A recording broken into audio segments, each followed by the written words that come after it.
very sensitive national issue. And I know that what I'm actually going to discuss is so sensitive that a good number of people may look at what I'm actually about to say out of context. But I think it's something that we need to balance the narrative. Many times we hear certain comments by certain well-placed individuals in the society about this same issue I'm actually going to talk about. And I've tried to ask very salient question. Could the government, as at the time, be so naive and insensitive to the plight of the people who just went through a terrible civil war and could not take the pains to ameliorate their sufferings? That brings me to my current discussion regarding the £20 given to Easterners after the war. I think we need to balance that narrative, because from what I've discovered, that there is more to the £20 that was given to Easterners. Let's go down memory lane a little bit. Between 1960 to 1966, there were 12 banks operating in Nigeria.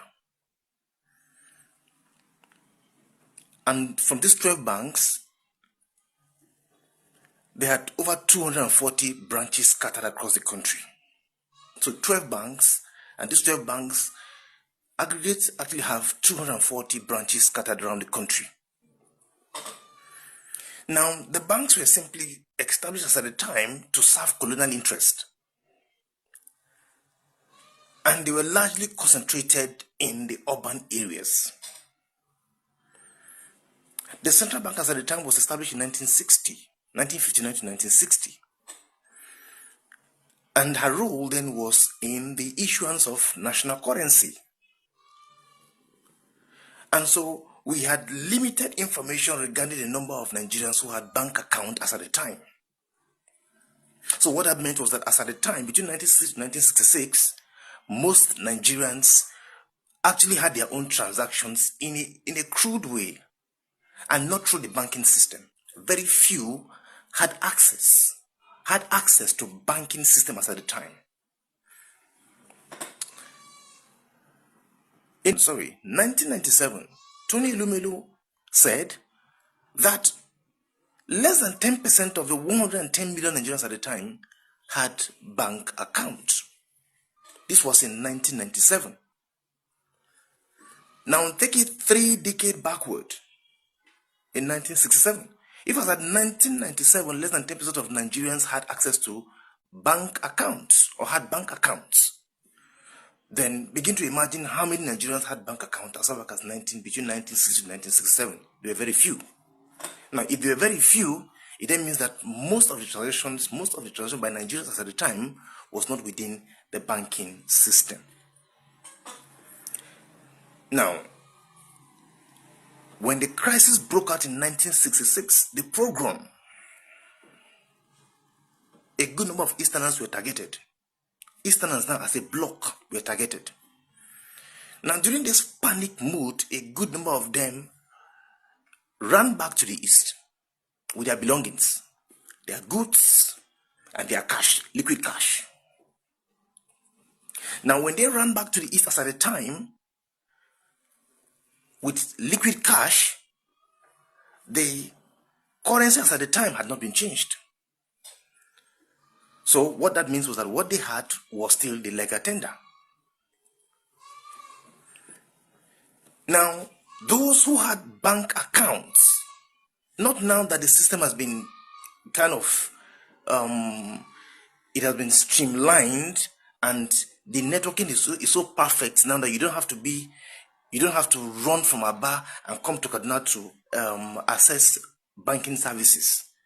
Now, if you're in Aba and you're using a particular bank, what you just need to do is walk up to the next available branch and you still have access to that service. That wasn't the case as at the time. And so there were those Easterners who had bank accounts as at the time. They were very few.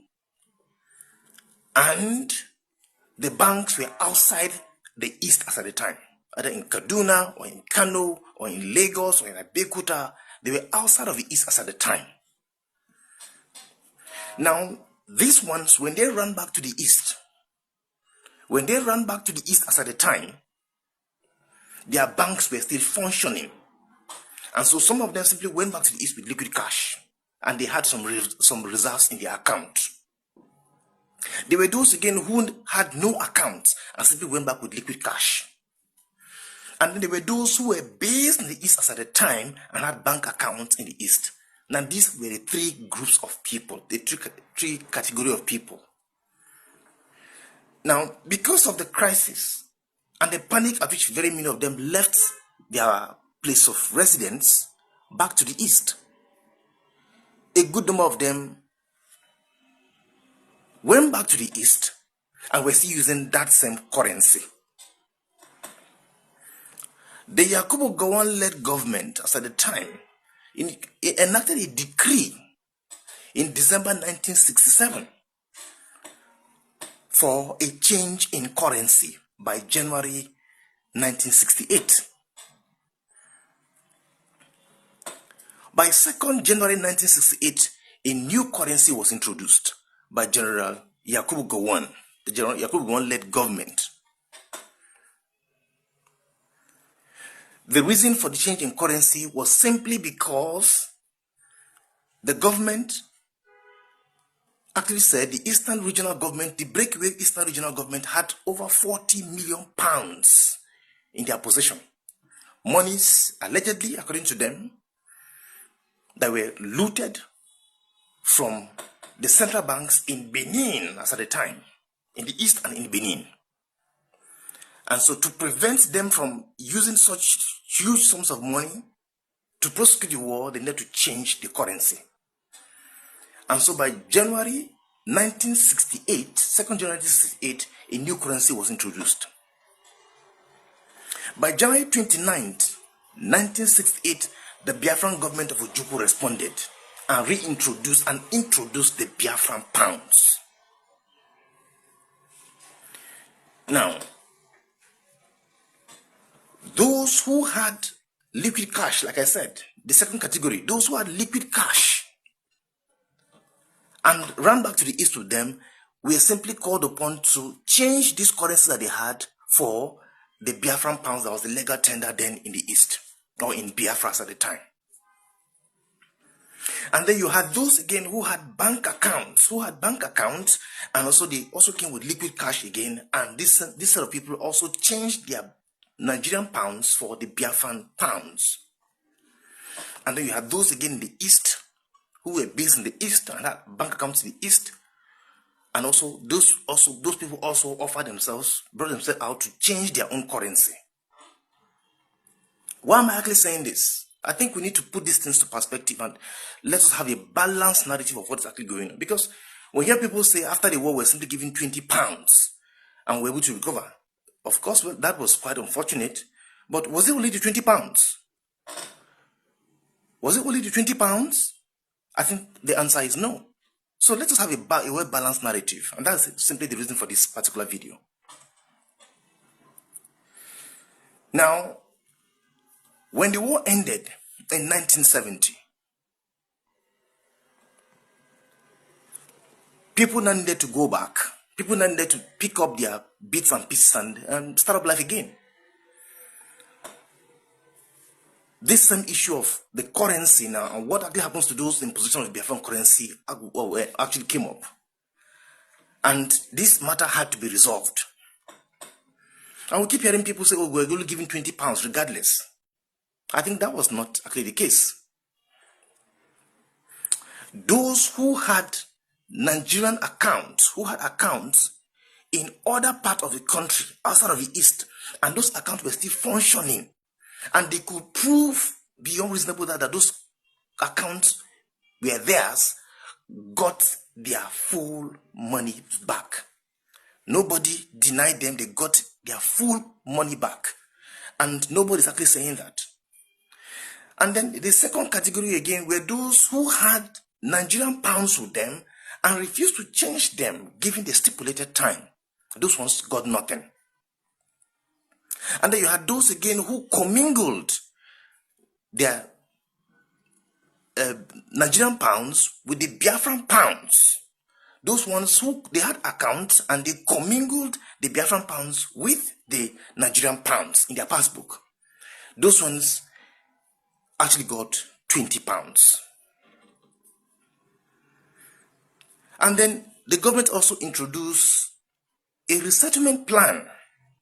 Monies were actually budgeted for resettlement to redevelop the East. The Niger Bridge that was blown up during the war was rebuilt. Certain critical infrastructures like roads were reconstructed, though not all. And all those who had properties outside of the East at the time, especially in the North, the West, part of the South, went back, and those who were in charge of their properties were collecting rents within the period of the war. Those who were collecting those rents they got back their monies. That goes to show the level of the harmony and love among Nigerians. They got back their monies, they got back their properties, they got back their rents. But in some parts of the country, like Rivers State, we had the abandoned property issue, which was quite unfortunate. So some people did not get their property back. Now, what I'm actually trying to say is that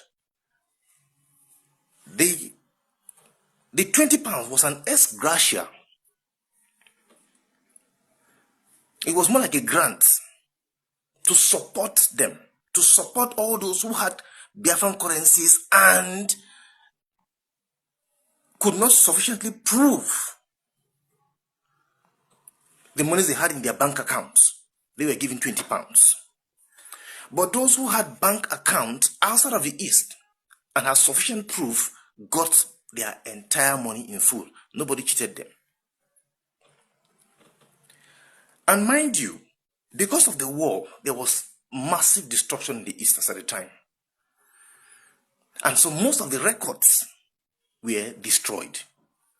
So it was very, very difficult for them to be able to establish that they had certain amounts of monies in their accounts. You could see such a scenario. And so the government, in our magnanimity, felt, okay, let us introduce these monies for people to get something at least to recover and take back their lives. It wasn't meant to punish anybody.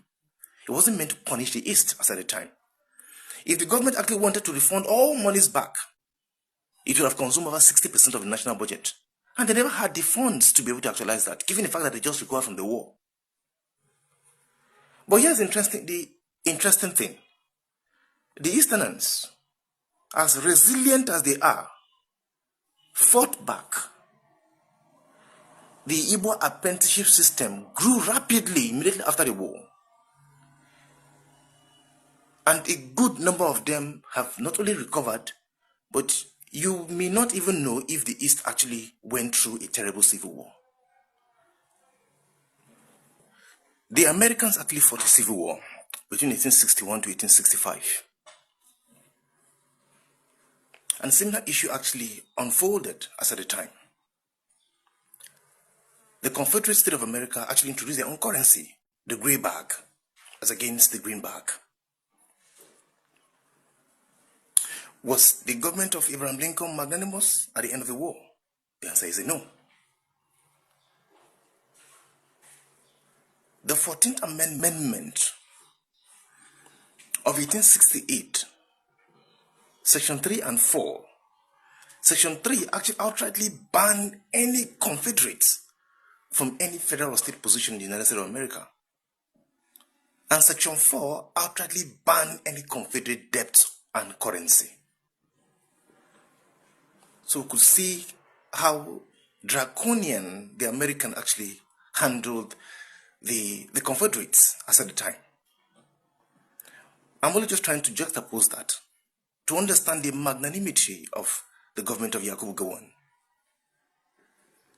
His demeanor, for example, is one who seeks peace and not violence. I think it's high time we accord this man his due. and all the respect that he actually deserves.